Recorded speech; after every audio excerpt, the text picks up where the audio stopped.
This is Doug Scheiding, the Rogue Cookers, Texas embedded correspondent. You're listening to the BBQ Central Show.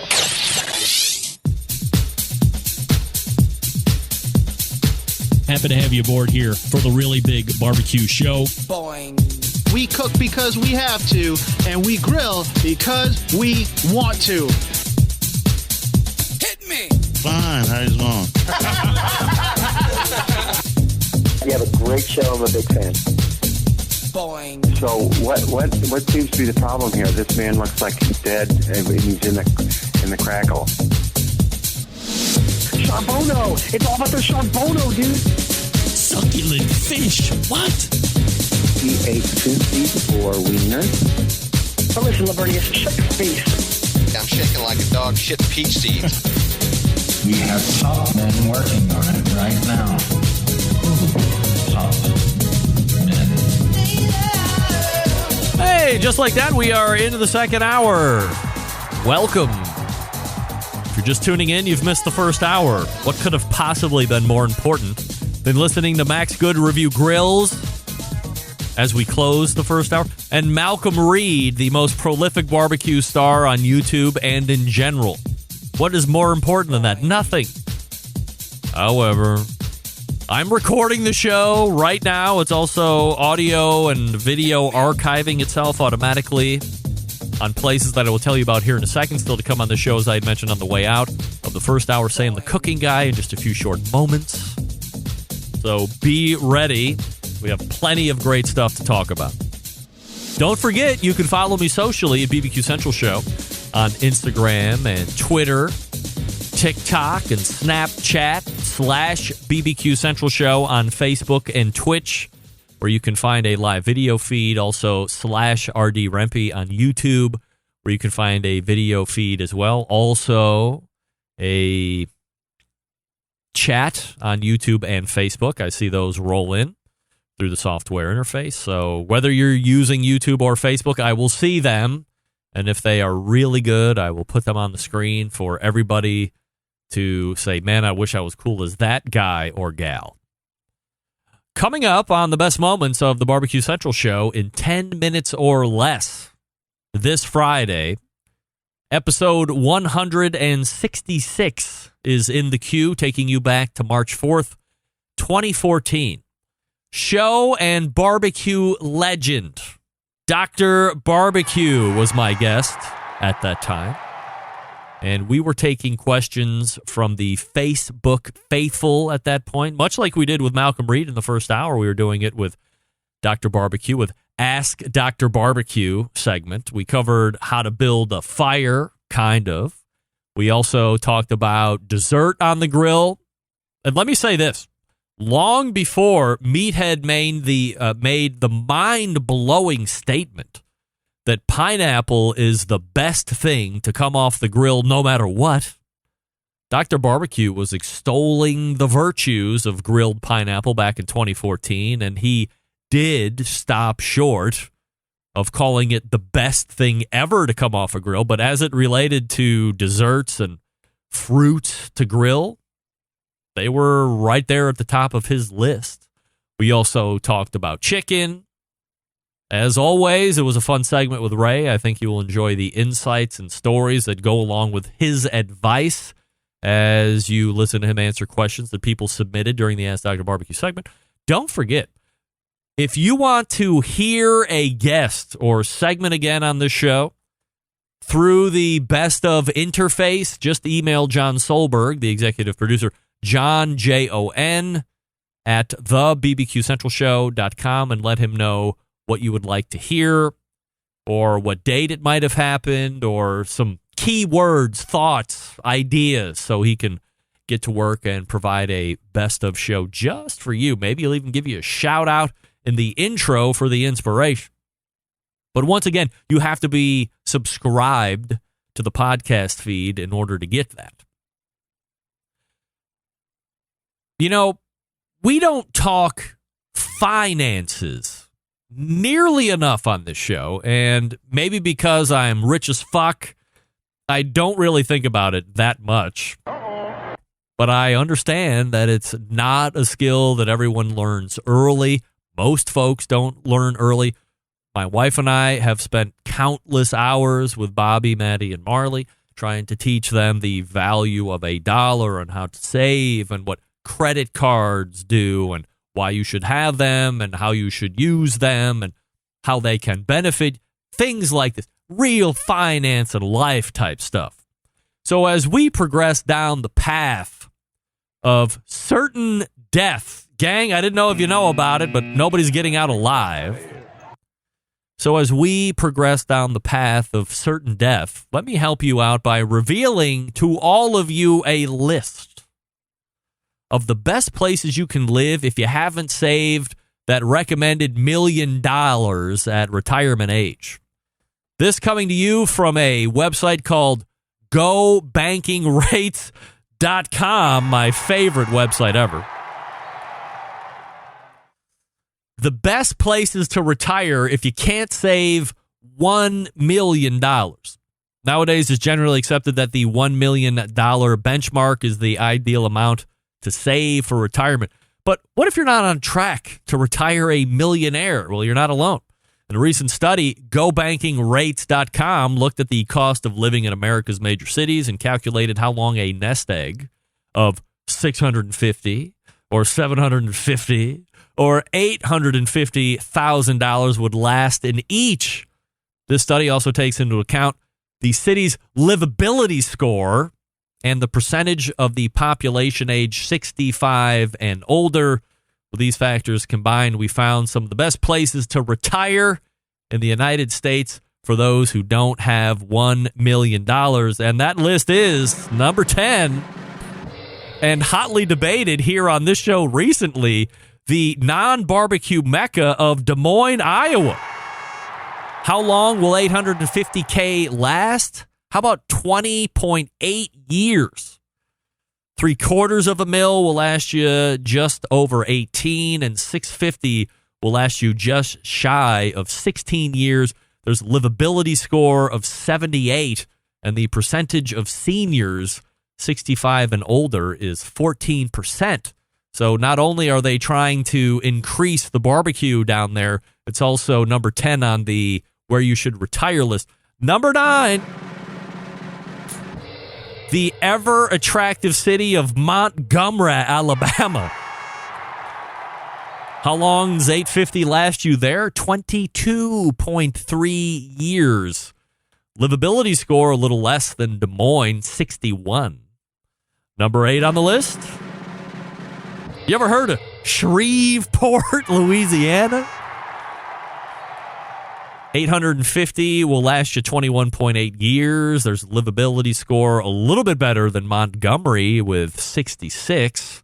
Number 7 is Birmingham, Alabama. That will last you, $850 will last you the same as Montgomery, 22.8, with a score in between Shreveport and Montgomery of a livability of 62. Oh, wait, what's this number 6? How about the rock and roll city of Cleveland, Ohio, everybody? How long will $850 lead you here? 23.3 years. That's a lifetime. Livability score coming in at the ever-coveted 62. Get that big stuff out of here. Number 5 on the list, Fort Wayne, Indiana, home of Sweetwater, which is my audio-visual headquarters. $850K will last you 21 and a half years. Number 4, Amarillo, Texas makes the list. How about number 3? A little further west of me here in Cleveland, Toledo, Ohio. $850,000 will last you 23.3 years in Toledo. The average annual expenditure for senior living in a Toledo area is $36,500 annual. Wait a second, look at this. Number 2 on the list, and the home of LeBron James, a.k.a. Rowdy, Akron, Ohio. $850K in Akron will last you 24.4 years. Whoa. Holy moly. If you have Sam the Cooking Guy could sell his house in San Diego and live with that take on just the house alone for like 185 years in Akron. He could set up his kids and his grandkids and the great-grandkids. Rounding out the list, the ever-popular place to move, Brownsville, Texas. $850K will last you 24.1 years. It's got a livability score of 76.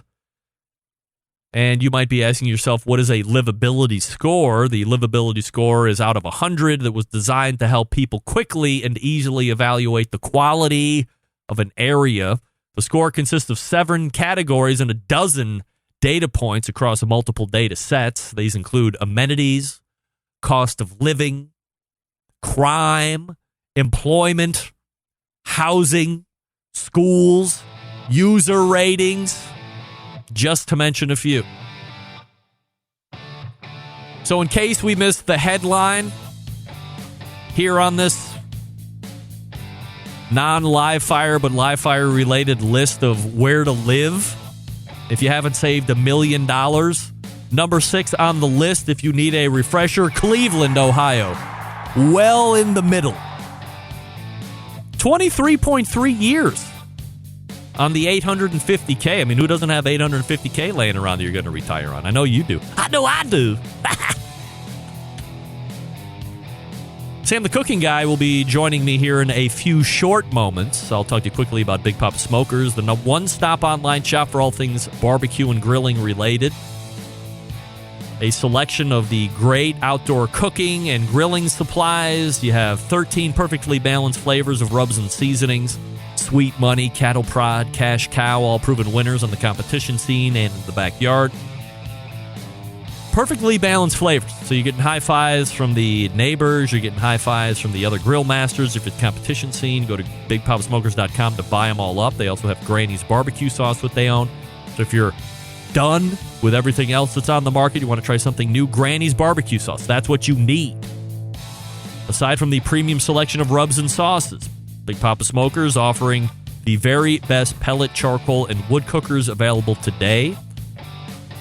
Are you looking for a versatile smoker that's easy to use? Check out the Mac 2-star General Pellet Cooker. It's got a refreshed look. And Big Poppa's the exclusive Mac dealer and even offering special packages. Not a fan of pellet smokers? Fine. Try the Old Hickory Ace BP. It's the only charcoal smoker that Big Poppa trusts on his competition trailer. If you're a backyard barbecue enthusiast looking for something and you don't know where to turn, could you really go wrong with anything that Sterling and everybody else over at Big Poppa Smokers is selling? Hell no. But if you have any questions, call them. 877-828-0727. That's 877-828-0727, or shop their website at BigPoppaSmokers.com. That's BIGPOPPA Smokers.com.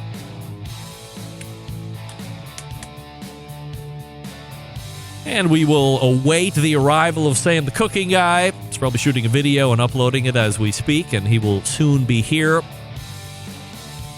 In the meantime, stand by and we'll be right back.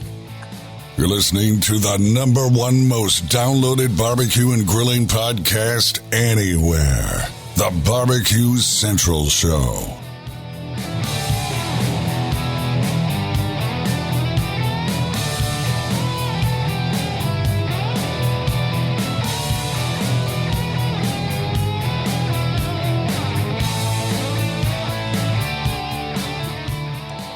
Howard Stern, Jim Rome, Dan Patrick, and Greg Rempe. The Mountain Rushmore of talk show entertainment. Now, let's get back to the Barbecue Central Show.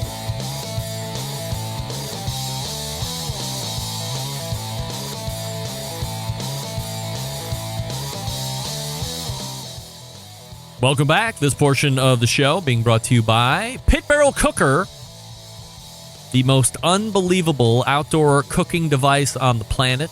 Currently available in 2 sizes. We've been promised bigger sizes coming sooner than later. Trying to catch up with Noah Glanville on that so we can get a report. However, it is the most unbelievable outdoor cooking device on the planet. Whether you're beginner or professional, definitely a cooker you want to add to the arsenal. You visit pitbarrelcooker.com and tell them that the Barbecue Central show sent you. And who knows, if you mention something along these lines, I might send you that mega cute pit barrel cooker coffee mug. In fact, even if you don't have a pit barrel cooker, maybe you're just a fan of pit barrel cookers, or you've always wanted one and for some reason you're not allowed to get one. Maybe you have a multitude of cookers already and your lover has said, hey, don't you even think about getting one more cooker on this deck or patio. And if you do, one's got to leave. Oh, those are the worst directions to get. So in the meantime, to maybe break your lover in on the new buy of the pit barrel cooker. By the way, what is it, $300? It's way less than $400 for the regular version. It's less than that for the junior model. But to break this person in, why not get the pit barrel cooker coffee mug and just have it staged around the house? Get it in her or his familiarity level, the comfortableness of it all. Here's my husband drinking coffee out of this pit barrel cooking mug. How adorable is that mug? Over time, you might find yourself the new owner of a pit barrel cooker, all because you got that really cute pit barrel cooker coffee mug. So head on over to pitbarrelcooker.com and get a coffee mug, for crying out loud. Why not? And use it to break in to get that pit barrel cooker. You never know when you're going to need it. Folks, and then there's this. Oh, no. Is it gone? Is it gone? See, this is what happens. You sit on stories for months on end, and they go away. I don't even remember when I had this. Crap. Well, that blew up right in my face. Through Digest This back in July, whatever the hell it was. Beluga caviar is back. In case you were wondering, beluga caviar is back. Is it beluga? I think I've stated on the show once or twice before, I'm not necessarily that big of a caviar fan. I haven't had beluga caviar ever in my life. Is it sturgeon caviar that's like $248, a very minimal spoonful, and there's something that you put on it, creme fraiche or something like that? Who knows? I've had the salmon caviar that Stephen Reichland turned me on to, or salmon roe, or whatever you want. Caviar is more highfalutin. But I got it at Whole Foods. Wasn't over the moon about it. I've actually had some walleye caviar. Is it walleye caviar? At Larder Delicatessen on West 29th Street in Cleveland. Jeremy Umansky, proprietor. Now, his stuff is good. So whatever he puts in front of me, I'm happy to give a whirl to. Otherwise, I'm suspicious, to say the least, on any kind of caviar, because I'm not a fish guy, really. This may come as a shock, but if the fish that you're going to serve me is, let's say, fishy, I'm really not going to be that big of a... I'm not going to be highly motivated to try it. That's why I get made fun of when I eat things like a flounder. Or what's the other one that everybody makes fun of me for? The hell is it? It's the one that's grown in Taiwan or whatever. Everybody's tilapia. Yeah, that's my thing. I like that. We got some form of sea bass, not the toothfish, the snaggle toothfish, which is like real Chilean sea bass. We got some kind of sea bass from QVC that's really good, not fishy. But if it's got any kind of fishiness to it, I'm out. I'm not going to be eating that. It's gross. To me, it's gross. But if you like the beluga caviar, well, you're in luck because it's ready to rock and roll. And I had a whole take on that, but I waited and waited and waited and waited. It's not going to happen. I don't know if you're familiar with this, I think he's called the Cowboy Chuck Wagon Cook. Kent Rollins. Does anybody know Kent Rollins? I wasn't necessarily familiar with him. And my jeweler, barbecue jeweler to the stars, by the way, Stephen DeFranco. Special mention to Stephen. But he's been on my ass recently saying, hey, are you familiar with this Kent Rollins? Do you watch this Kent Rollins on YouTube? I think Steve must have found YouTube recently. Because Steve is, by the way, not through my promoting, a huge fan of Sam the Cooking Guy. In fact, a few months ago, I was meeting with Steve, and we were talking about live fire items and cooking and whatnot. And he said, hey, I watched this show on YouTube. It's called Sam the Cooking Guy. Are you familiar with it? And I said, what? And he said, yes, Sam the Cooking Guy. And I said, well, am I familiar with it? Like, does he show up on my show once a month? Get that big stuff out of here. Yes, I'm familiar. And that brought a whole new level of, wow, you have Sam on your show and blah, blah, blah. Well, I said, yes, indeed I do. He's like, well, I just love his, but you got to check out this Kent Rollins. He's the Chuck Wagon Cook. And I said, okay, I'll get right on that. And then showed up a handful of weeks later doing some more business. And did you get on with that? How'd you get on with that Kent Rollins? I said, I haven't heard back from him. Well, meanwhile, I hadn't reached out to him, but I forgot. So this time I made a run of it. So I went on to the Ken Rollins website, and it was a contact page. I filled out the fields. I thought I made a pretty good pitch. Said, hey, I host the most popular barbecue and grilling podcast verified on the face of the earth. And, you know, things like this. With my jeweler, Stephen DeFranco, barbecue jeweler to the stars, raves about Kent. Said I should be booking him so we can talk about Chuck Wagon cooking or whatever. And said would love to book a date on some upcoming Tuesday. Let me know if you're interested. And I get an email back overnight.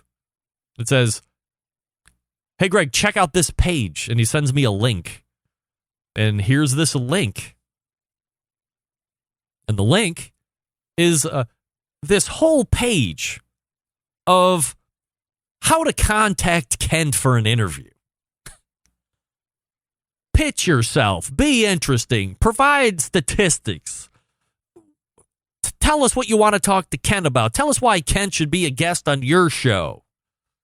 This whole thing. We get dozens of requests for Kent to be a guest on podcasts and TV shows and radio shows per week.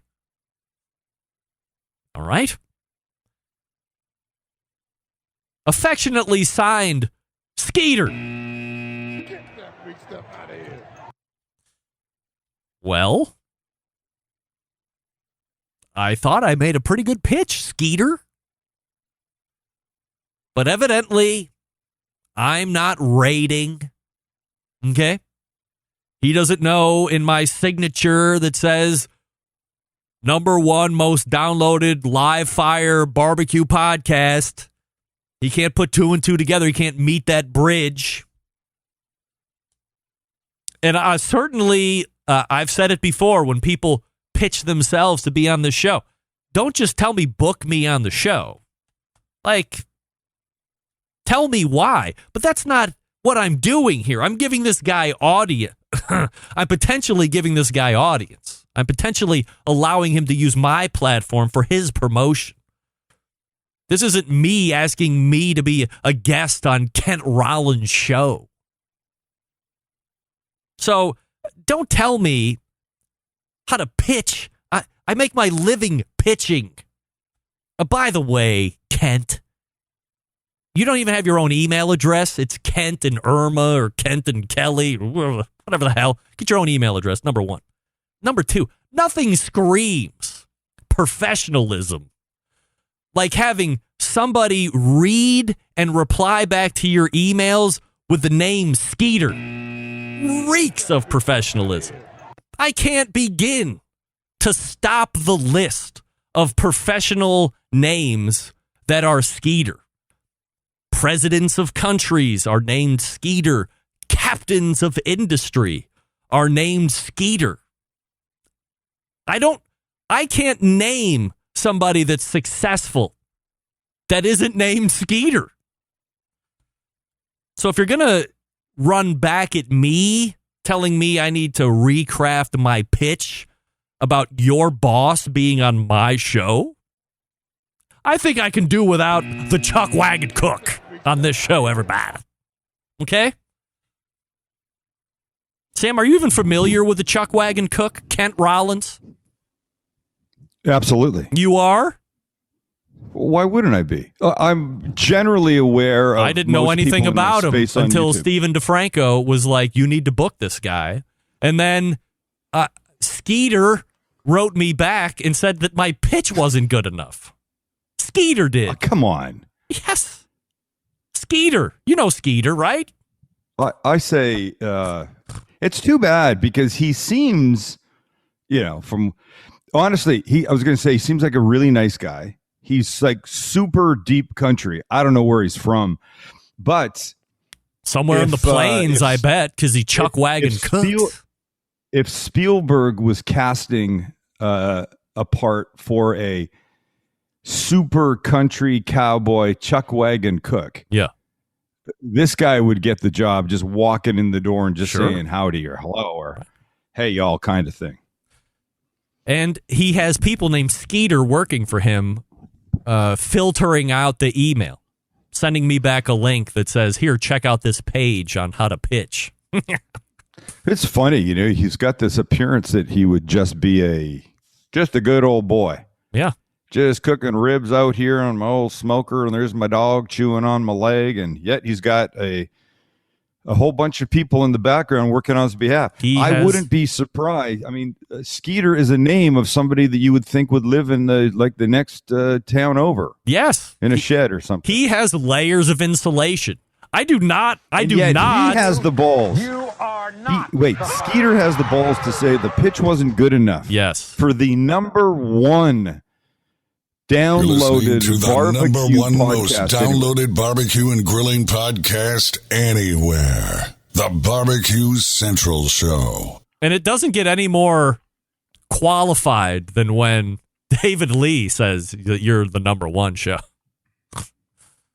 Like that solidifies. Maybe he's never heard of Steven Reichlin. I don't know. I can only imagine. I can only imagine that, Kent Rollins must have just gotten into the live fire industry. That's all I can deduce. Or Skeeter must have. He's got a decent audience. What's the size of his audience? I don't know. I think I have roughly 7,000. Here. No, him. Skeeter? No, not Skeeter. Kent Rollins. Okay, let's do this real quick. Kent Rollins.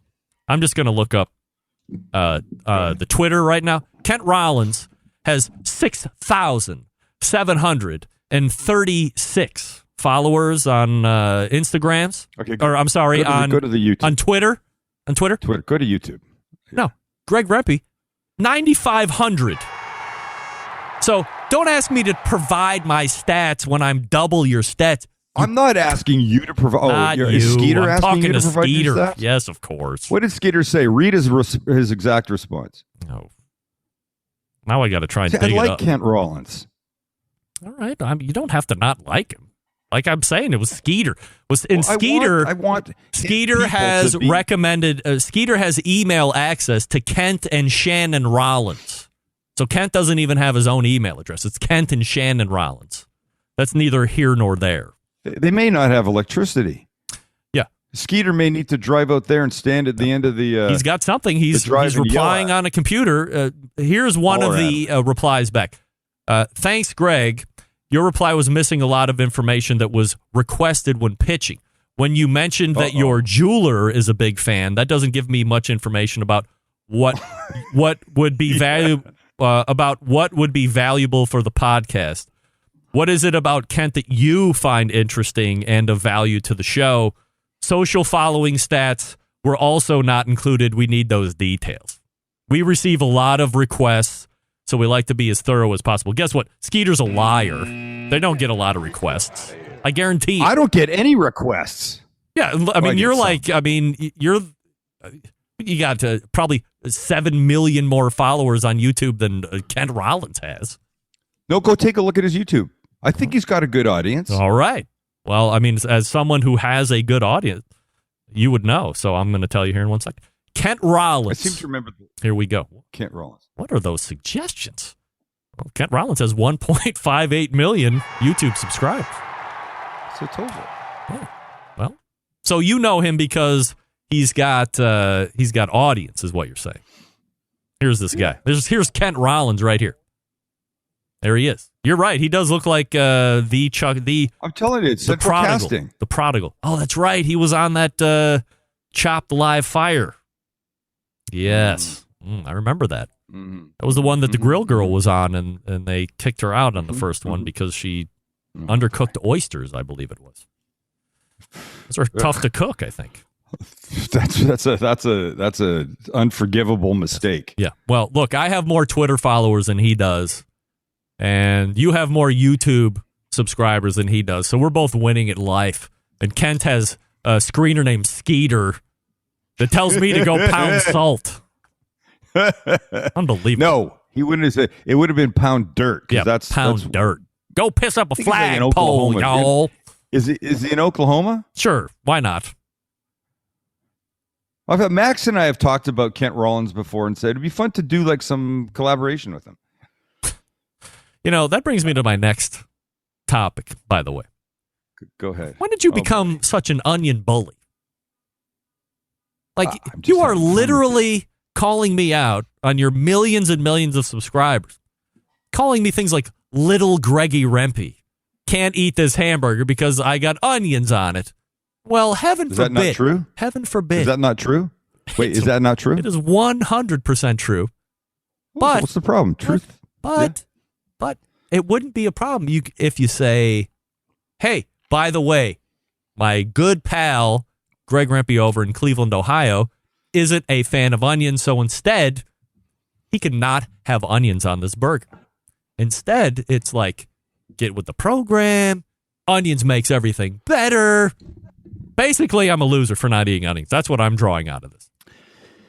You know, one of the things that we try and do in Sam the Cooking Guy YouTube channel is force people to eat onions. In addition to showing them things that they can make, encouraging them, wanting their food lives to be better, one of the other things along with giving good information and stuff like that, is to entertain. Yes. Now, what's more fun for the people watching? To hear me bitch about little Greggy Rempe that won't eat this burger because it's got onions on it, or my friend Greg in the city of the Rock and Roll Hall of Fame isn't a fan of onions. So if I was him, Greg, I would just push them off to the side and substitute mushrooms or something, blah, blah, blah. It's not fun. Mushrooms are It's not great. fun. It's not funny. It's not funny. It's not fun?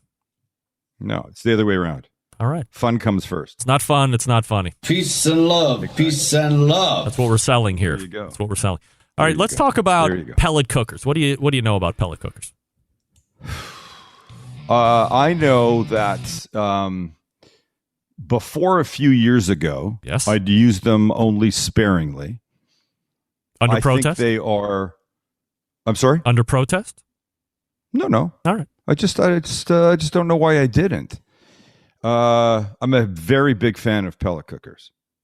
I think they are a godsend to people that don't want too much work involved when they want to smoke something. They don't want to have to go out and change, add wood, stoke the fire, put more sticks in, all that kind of stuff. It's really plug and play with results nearly as good as you would get off a non-pellet cooker. Now, are you going to win competitions with them? Yes. I don't know for sure, but I'm going to guess because I emceed a big KCBS event here a few years ago, and that's where I saw my first big-ass commercial pellet smoker. And I even asked the guy that was showing me around before I started announcing the awards, is that thing legal? And he was like, yep. I go, so we're looking at two guys side by side under their tents. That guy puts something on at whatever, midnight and can go to sleep. He probably won't, but he could. And that poor guy is going to sit in that lawn chair and do something every couple hours. Yeah. He goes, that's right. So why wouldn't everybody have them? He goes, well, some people just don't like them. Some people want the absolute control. I did some, you saw that picture of the short ribs I did. Yeah. Like 10-hour cook.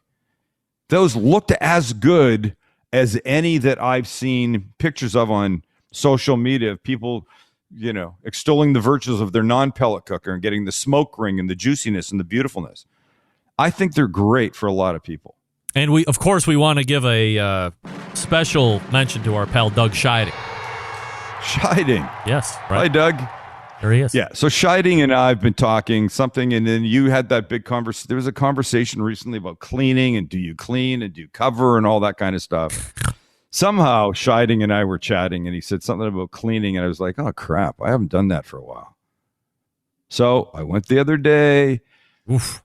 Took the grate out. I took the drip pin. Took the thing. Everything's out. And I came across on the left side of that fire pot, the ash was probably 1.5 inches thick. Oh, dear. Not anymore. Now it's clean as a whistle. Yeah. Shop vac so it I out? sent that to Doug. I don't have a shop vac. Oh. And I questioned whether I should use my house vacuum, and I was quickly brought to my senses thinking, no, that's not going to be a good thing. Oh, because the next time somebody goes to clean the carpet, yeah, it's going to be bad. Yeah. So I did it all by hand. I used a bench scraper, got almost all of it out. It's not 100% perfect, but and I sent that to Doug so he knew that I was listening to him. There is a lawsuit going on right now between Traeger and Green Mountain Grills. As someone who's kind of in the periphery here, I don't know how much you're up to speed on that, but do you have any thoughts on it, just in general? I'm up to speed. I'm a fan of the number one most downloaded barbecue and live fire podcast in the world. So yes, go ahead. Did you have thoughts on it? Yeah. My first thought was this: why the hell didn't Green Mountain go and file for patents? Right. I think it's probably everybody's question. I'm sure that's even their question. Or anybody else besides Traeger at that point. Exactly. Because they weren't the only guys. Green Mountain were not the only people. Right. And yet I find myself wanting to hate Traeger for trying to snuff out the little kids. I just don't like it. I don't like it. I understand it's business. We have a bunch of T-shirts that we sell. One of them says, if fat means flavor, then I'm fucking delicious. Sam the Cooking Guy. When I see that online with my name, my signature across the bottom, not on it. Well, if I see it online, not in my own store, right. I know somebody's ripping me off. And so I will write to the site that hosts that page and tell them, this is who we are. This is ours. Here's our design. They always take it down. But is that the same thing? I don't so know. I've been conflicted all the way along here because, as I had said last week with the embedded correspondence, I mean, Green Mountain Grill has been a longtime sponsor of the show. I think Jason Baker, who is the face of Green Mountain Grill, easily, and I think I went on record last week as saying the best human in the live fire industry, might be the best human ever in general, would bend over backwards to be ethical and moral and do everything right on the business side of things. And then what about filing for patents? If nobody else has done it and you think you want to do it and you want to give it a shot, and then bam, you're awarded them. I mean, you can't argue or you can't fault Traeger for doing it. And then every other company has the option of now trying to fire those down or get them invalidated. And Green Mountain Grill was the only one at that time to say, hey, this is BS and these patents should be taken back. And then when it was brought to a hearing, they were ruled against. And they said, no, we're gonna keep those patents with Traeger. And I think Traeger just got pissed off, and within a few days, all of a sudden you have a lawsuit against Green Mountain Grills via Traeger.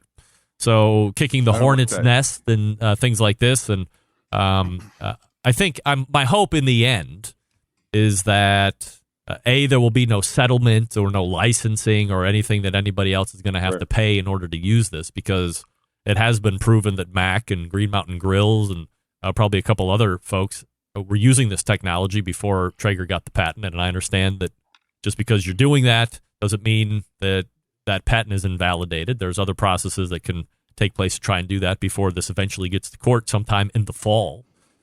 But I would just like to see the court say, hey, you know what? Maybe we effed up here, and this is just too general. You know, you didn't invent Wi-Fi. You didn't invent apps. So we can't let you do this anymore, and they just open it back up. I mean, there's so much non-market penetration by the pellet cooker industry when you look at gas and charcoal cookers that it's crazy. Nobody should be strangling anybody out at this point. It's when, you know, if this was Weber and Traeger going at each other, who knows? Depending on how the ruling goes, it could be Weber and Traeger going at each other because Weber has a app connected and controlled. So what if they go after Weber? Come on, they haven't kicked.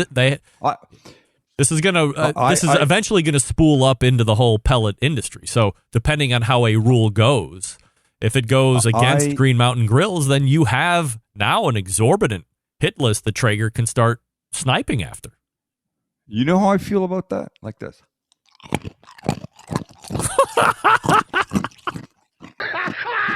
Did I do that as well as he did? You tell me. I don't know. That wasn't really him. That was a sound effect, right? This is really him. Stop. Yes. Every time you've played that, I thought you just had a sound effect. No, that's him. Can we all just agree that that was rude as F? Well, I mean, look, you're the host. Maybe you can't say that. I will say that. I thought that was rude. I didn't like that. My thought was that he was in a he felt comfortable and was just in conversation. And if I would have been in his face, the same. Oops, I thought I killed that. The same thing would have happened whether I was in person or whether he was on the show. But I'm surprised, as I think many of your listeners would be, especially after you give me crap about things I say and do, that you didn't say to him, hey, Mo, you need to do me a favor and maybe not crunch ice right into the microphone? Yeah, but I honestly, I wasn't noticing it as much until after the fact. I was lost in listening mode. And so, like, I was hearing it, but it wasn't registering to the point of, like, hey, can you not do that? Or, you know, what kind of a professional are you? Kind of these things. So your listeners and viewers don't know this, but you sent me a text like the next day and whenever that hour aired and said, hey, have you had a chance to listen to it yet? What'd you think? And my response was something like, I don't know. I couldn't get past the ice crunching. Right. Yeah. That. Yes. Couldn't get past it. Right. It was whatever. All right. So stand by. It just went with his. Yeah. Oh, sorry. No, go ahead. It went with what? I was just going to say it kind of just fit his whole style that night, everything he was saying and, whatever. All right. Well, stand by for 1 second. I'm going to do a quick read here, and then that'll finish me up, and we'll be able to go to the bitter end from there. We're talking with Sam the Cooking Guy. TheCookingGuy.com is his website. Go subscribe to him if you're not already over on YouTube as well. 3 times a week, Monday, Wednesdays, and Fridays, putting out great cooking videos. I'll talk to you quickly about Cosmos Q, based out of Oklahoma. Cosmos Q, providing both backyard and competition cooks world championship level rub sauces, injection soaks, and brines. And their exclusive wing dust is available on the market right now. Best of all, every one of their products are tested and made right here in the USA. Cosmos Q continues to break new ground in rub seasoning sauces and the injection world. And the results not only proven on the competition trail each and every year, but they're also proven in the backyard as well. More and more backyard warriors are looking to take their barbecue to the next level. There's no easier or better way to do that but by picking championship quality rubs and sauces and injections and marinades. And it's not just the barbecue game. They got you covered there, but they can also help ramp up the grill game as well. By the way, Cosmo, definitely known a thing or two about grilling since he's a world championship steak cook. That's right. Now, I know I've done a good enough job at motivating you to try Cosmo's Q if you haven't already. But if you need some more pushing, how about this? 10% off your entire order each and every time you visit the website. That's Cosmos with a K, cosmosq.com. And you can use promotional code BBQ Central, capitalized, all one word, at checkout. You'll get 10% off the entire order. Snowed in, like us? Yes. You can go ahead and use that discount code to stock up on everything you need for the barbecue season when it rolls around. If you're able to cook outside all year round, use this code to stock up on everything you need so you can keep everything handy. That's Cosmos Q. That's Cosmos with a K, the letter Q.com, and the code BBQ Central. While you're there, make sure you check out the very popular blog, the recipe blog, and as you might be aware of, he's also got a fairly extensive YouTube channel as well. So if you're not subscribed there, head on over, ring the bell, and subscribe to be alerted to new content. See why Cosmos just win. That's Cosmos with a K, the letter Q.com, and use promo code BBQ Central for 10% off your entire order. We are back with more Sam the Cooking Guy right after this. Stick around. We'll be right back. You're listening to the #1 most downloaded barbecue and grilling podcast anywhere. The BBQ Central Show. Celebrating over 10 years of prolific and unparalleled live fire barbecue and grilling talk. And yes, it's still being done from Cleveland, Ohio. You're listening to the BBQ Central Show. If you haven't already, go over to smokinwithsmithfield.com. If you're a committed cook or you are competing and you win, make sure that you enter in all your top place finishes over at smokinwithsmithfield.com so they can watch that. Maybe send you some extra swag as well. For tips and tricks and recipes, smithfield.com. Joined by Sam the Cooking Guy. You know, I'm just sitting here through the break thinking about Kent Rollins and Skeeter. Yes. Maybe Skeeter should have taken 2 seconds to take a look at what you do. Because I think your audience is 100% perfect. Yes. For him. That's why I didn't tell Steve DeFranco to go pound dirt. I was like, you know what? Fine. I mean, he's cooking over a fire. We've done any number of different live fire recipes or techniques. What do you call that? The cast iron pot Dutch oven cooking, I think that's what it is. Yeah, I mean, so it would make perfect sense. Yeah. When somebody reaches out and says, "Hey, well, Sam, want to come be on this podcast," or whatever, I don't ask for their stats. I don't ask why they would want me on. I go look to see if it's a place that makes sense for me. Yeah. And how this couldn't make sense for him is beyond me. The first reply that I got back from Skeeter was, yeah. Let's go ahead and blow this all the way out to the end. Here's what I wrote. Hey, Kent. Good. I didn't know this was going to Skeeter. Hey, Kent, my name's Greg Rempe. I host a weekly internet-based show that covers the barbecue and grilling industry, much like ESPN covers the world of sports. My jeweler is a huge fan and has turned me on to you, and I wanted to know if you might be open for coming on the show for an interview. I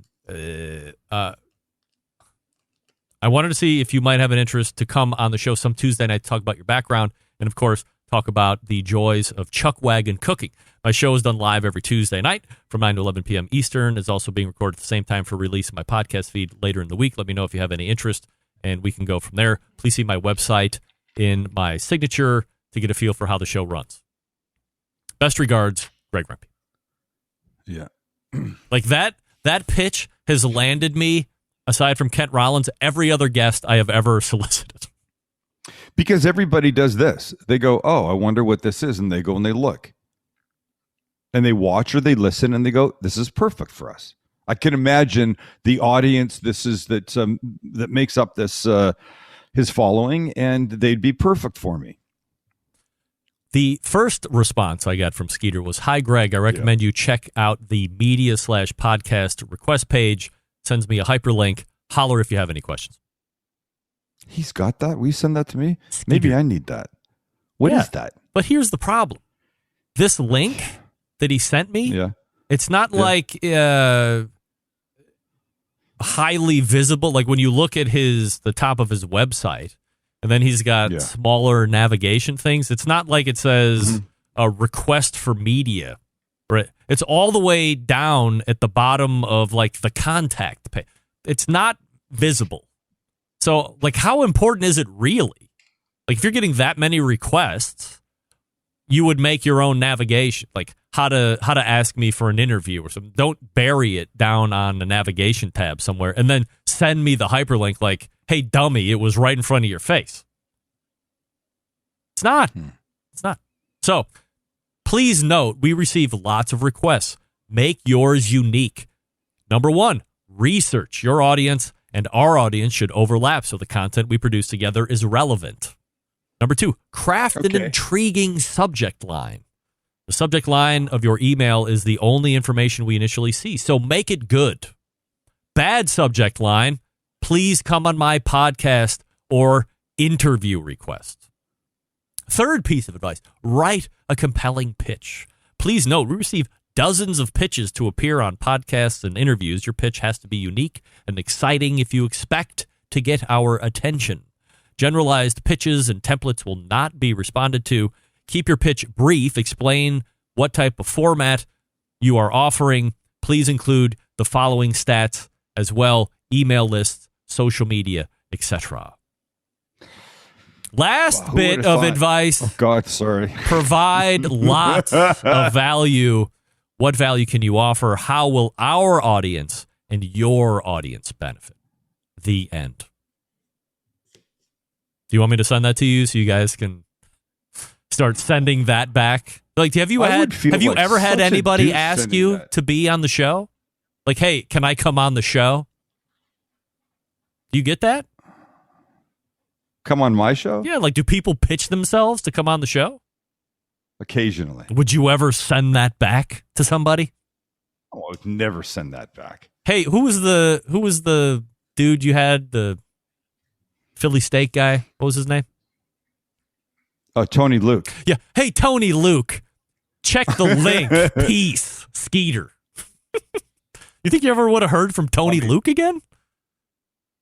No. Well, look, now we get requests all the time, and it's easy because my channel doesn't lend itself to guests. Right. It really doesn't. Right. You're the guy. With somebody. Then we had guests. Tony Luke. Not very many of them. Vincent Jackson. Right. The singers passed away. The singers. What singers? You had singers in your kitchen singing one night when you made saucy pasta for the first time. Oh, that couple. Yes, they were great. Yeah. God, the live show was so fun. All right, I know, you're the only one that watched it. I know. No, that's not true. There were at least 10. Like 1,000 views. Yeah, there were at least 10 other people watching. I don't know that. You had a studio audience. Your wife was watching. Max and Lynn in some other room of the house. Production. I'm not talking about the 3 people that were there. I'm talking about people that were home. Yes, I know what you were talking about. There was when we decided not to do it, I was most upset because I was going to be, felt like I was going to be turning my back on an elderly woman in Brooklyn. Right. Look, it makes total sense why you head for the hills from the live cast. I mean, I have to tell you that at the time, I don't know if anybody was doing anything like that. It was so avant-garde. It was so cutting edge. It was so jealous. Watch it? It was awful. It was awful. What? It made you feel good about yourself, about your own show. Negative. I was like, wow, this guy is okay. It was so great. Why did nobody watch it?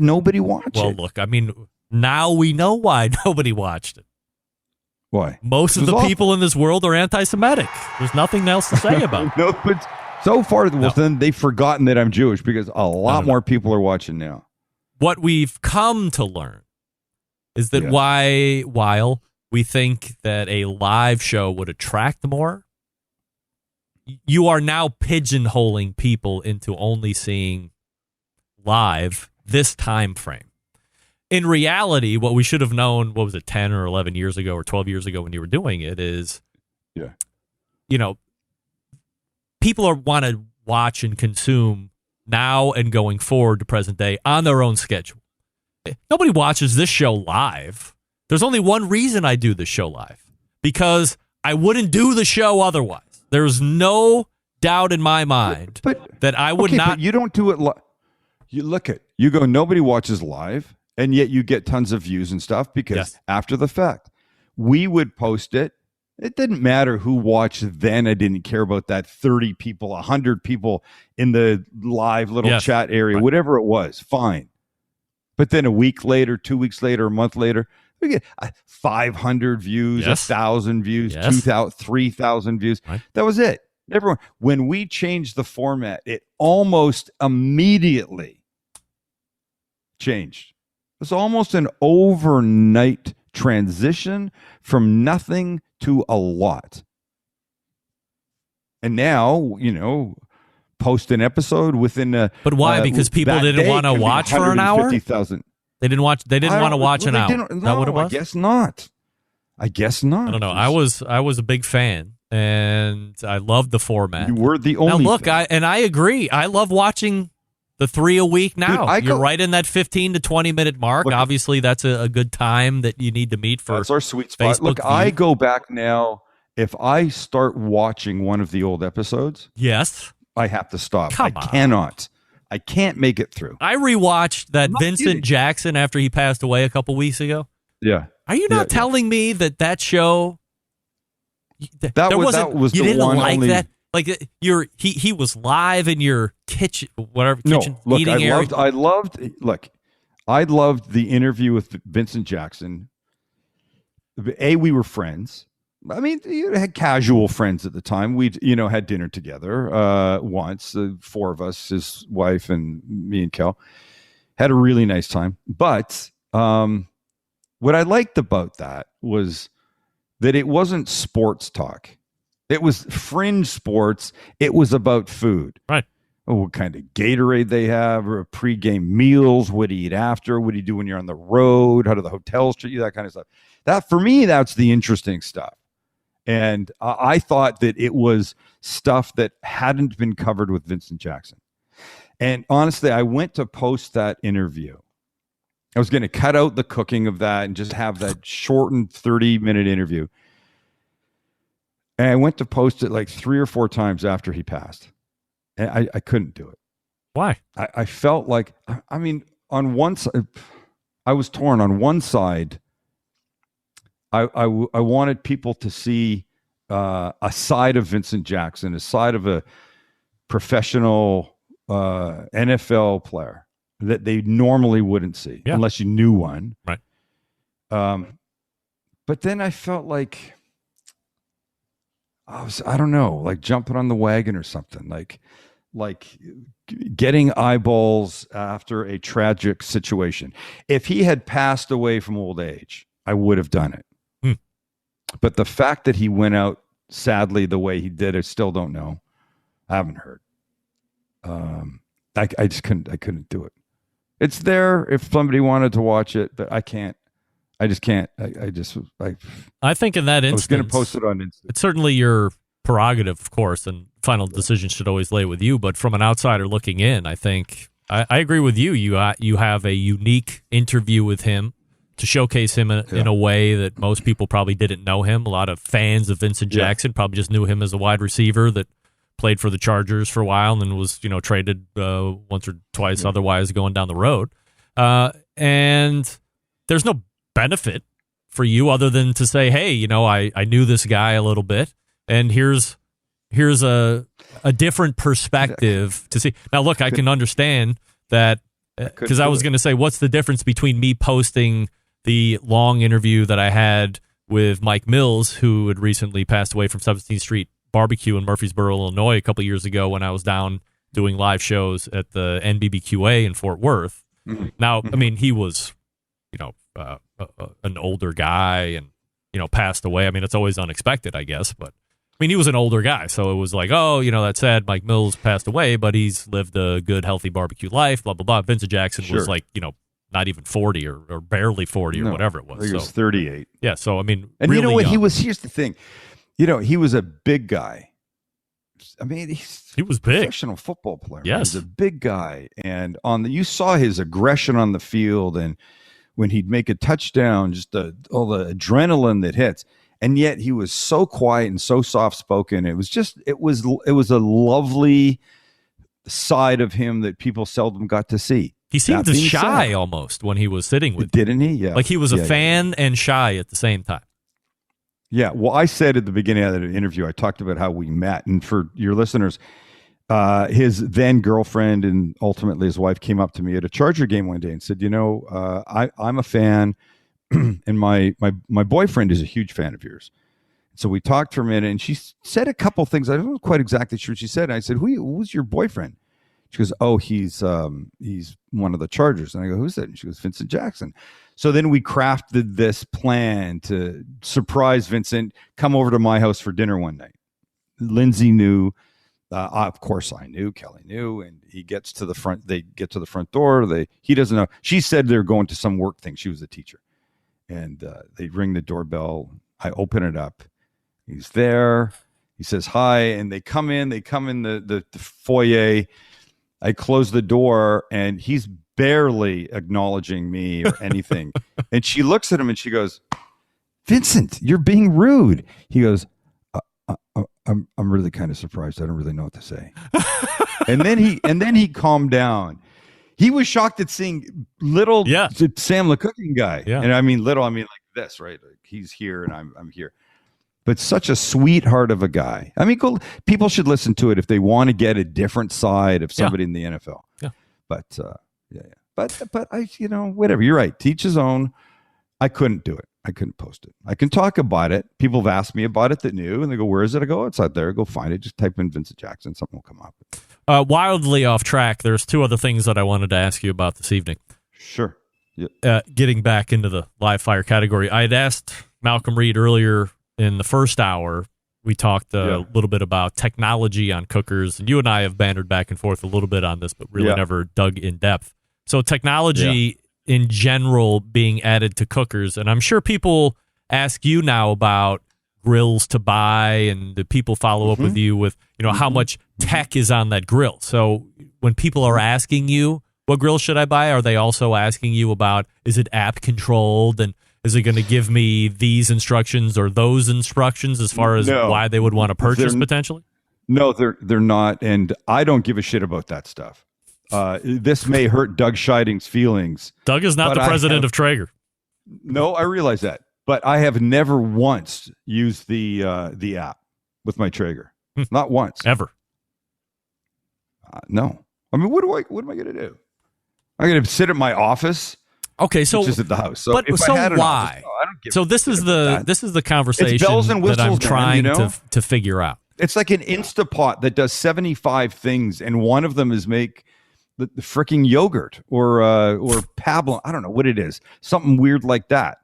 And the more you see, the better you think it is. The reality is, how much of that stuff do you really need? The fact that I can dial my Traeger to 2.25 and smoke comes out and I put proteins on and shut the lid and go away, that's enough for me. It really is. Oh, I like the plug-in the temperature probe. But I don't need theirs to do that, right? I either can use a temperature, what are those things called? Thermopen. The thermopen, right? Fireboard. A Fireboard, of course, which I have, but no, I don't need it all built in. Is it do you think, look, I mean, you're kind of new to the barbecue game, so you're in a unique spot here. So I regale Malcolm with, I'm the old man on the lawn barbecue guy. When I got into it now 17 years ago or whatever it was, there wasn't any of this available. There was a BBQ Guru that you could put on a ceramic cooker or a bullet style smoker to regulate temperature. But otherwise, it was roundly accepted and taught that you had to learn your cooker, whatever cooker that was so you could be an efficient pit master.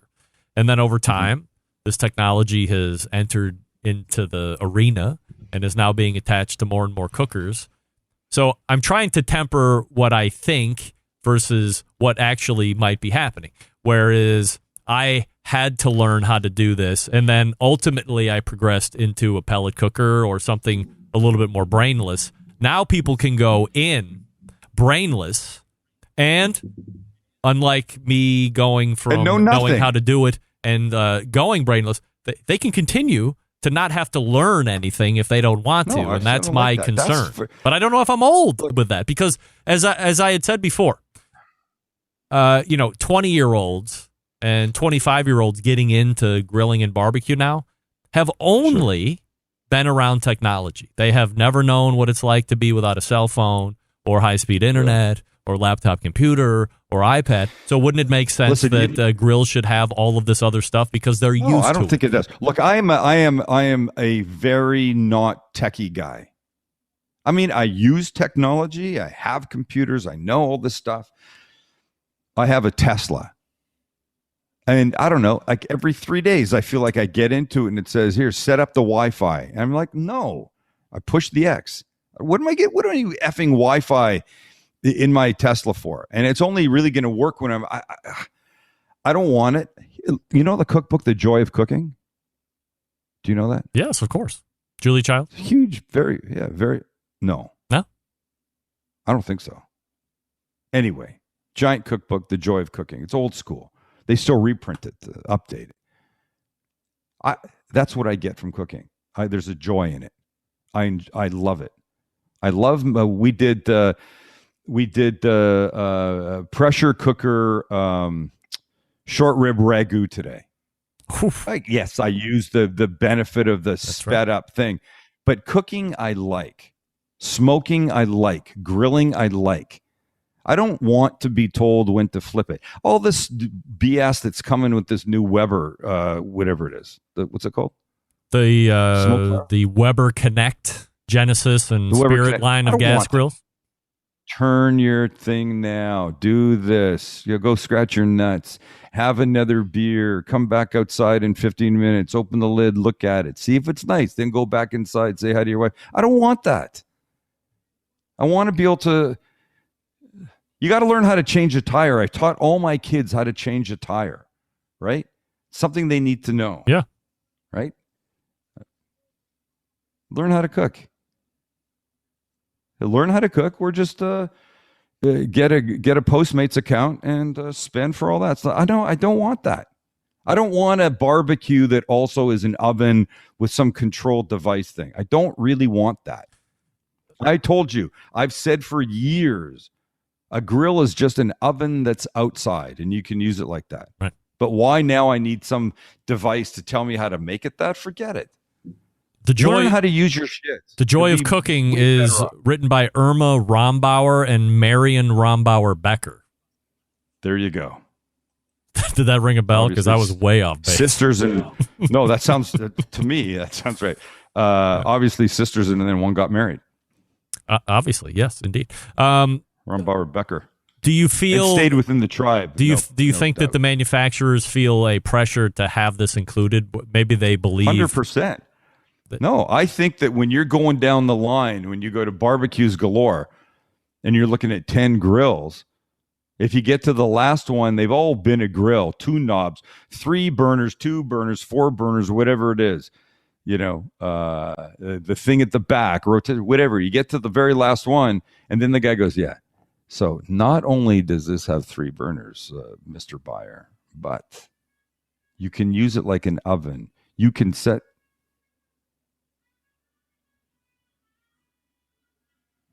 You hearing music? Yes. Is that me? I think it's from the other room. Oh yeah, that's you. I think it's my house. Sorry. Not only does this do it all those other 9 did, but this one with your phone, you can turn it on to 350 and then cook a chicken in it. Yeah. Without getting up from your easy chair. I think they feel like it's the way they got to compete. If I told you that a thermostatically controlled gas grill is ready to hit the market vis-a-vis Canada in the next few weeks. And there's no release or thought that it would actually make it down here in the States at this point. But is that something that intrigues you, or does that also sadden you a little bit? No. You can't stop technology. It's going to happen. It's really going to happen. You see those grills with the searing plate? Yeah. I think that's an absolute waste of space. Like with the ceramic 1800 sear zone? Yeah. I mean, you buy a grill that's, I don't know, call it 36 inches, except, I don't know, 12 of those inches only work on 1800 degrees. I think you're shooting yourself in the foot. Spaces. Get as big a grill as you can buy. That's my advice. Yeah. Buy the biggest grill that you can afford, and you'll be happy with it. But now you've got a grill and, a third of it you can't use unless it's at like 1800 degrees. Well, how's that going to help you when you want to do a shit ton of chicken or ribs or who cares? Burgers. Right. No, I don't like it. But it's going to happen. You can't stop it. Doesn't mean I have to buy it or be happy about it. And that's right. We don't have to buy it. Now I'm the old man on the lawn. That's right. I knew I could get you on the lawn at some point. Thank goodness. Hey, here you we kids. are. Hey, kids. Hey, you kids. Uphill both ways. Sam the Cooking Guy is joining me right here on the show, and you can find him making videos for your pleasure 3 times a week, Monday, Wednesday, Friday, and they are released. So subscribe if you are not already, and you can see all the recipes and everything else over at thecookingguy.com. Sam, always appreciate the time, and we will do it again next month. Love being here, man. Thank you. There he is. Peace. Sam the Cooking Guy, right there. Man, okay, all right. What am I even doing here? First, I'll wrap up. Yeah, okay. I missed that? I don't want to be the old man lawn guy, but I think I am. Sam's right there with me. We're trying to figure it all out. I think, as Sam said, technology is going to be on these grills. As John Solberg wrote in the chat, that I'm not going to post because it'll take up the whole screen. This is just the way it is. And as Sam deftly mentioned, he doesn't have to like it, and more importantly, he doesn't have to buy it. Truth. All right. We will wrap the show. A little long, so stick around. We'll be right back. Whole packers, full racks, legs and thighs, injecting butts. If you've never heard this before, you might think you found the best XXX show ever. Let's get back to the most homoerotic host out there today, Greg Rempe. All right, welcome back, and thanks again to Sam the Cooking Guy for joining me in the last 2 segments. This portion of the show being brought to you by Vortic Watches, a small batch custom watch manufacturing and vintage restoration company located in Northern California, or Colorado. They take antique American Pock watches and turn them into wrist watches. Their mission, preserve and enhance the legacy of manufacturing excellence in America. In order to do that, they combine traditional and cutting-edge technology to create unique quality, functional timepieces with exceptional value. Here's the coolest part. Each watch that Vortic makes is a unique, one-of-a-kind timepiece. Vortic, founded on the motto that America wasn't assembled, it was indeed built. You can find out more by visiting VorticWatches.com. That's VORTIC, VorticWatches.com. One went out for sale today, and I got the email 20 minutes late. It was gone. And it was spectacular looking. They have the marketing thing down. Like, people are chomping at the bit every Tuesday at 2 p.m. Eastern to see that watch come up, and it is gone within minutes. So if you're looking to get one and you want to be on the list, sign up for their list, and then just make sure you tune in around 2 p.m. Eastern, noon Mountain Time, to get your first shot. I don't recall the last 3 or 4 that I've seen. By the time I get to them, they're already sold. So anyway, let's go ahead and race out of here all the way back in the first hour. Malcolm Reed joined us, Killer Hogs pitmaster and creator of How to Barbecue Right. HowToBBQRight.com is his website, and subscribe to him on YouTube. Max Good from Amazing Ribs came on. We talked about the Spark Grill and a few other ones as well. AmazingRibs.com is his website that he works for. The keeper of the flame. And then second hour, we're saying the cooking guy. Appreciate everybody jumping in on the chat through Facebook and YouTube. Big show planned for you next week. Meathead will be in, amongst others. September 11th, 2001. I will never forget. Until next Tuesday at 9 p.m. Eastern, this is your program host and proud U.S. American Greg Rempe. Good night now.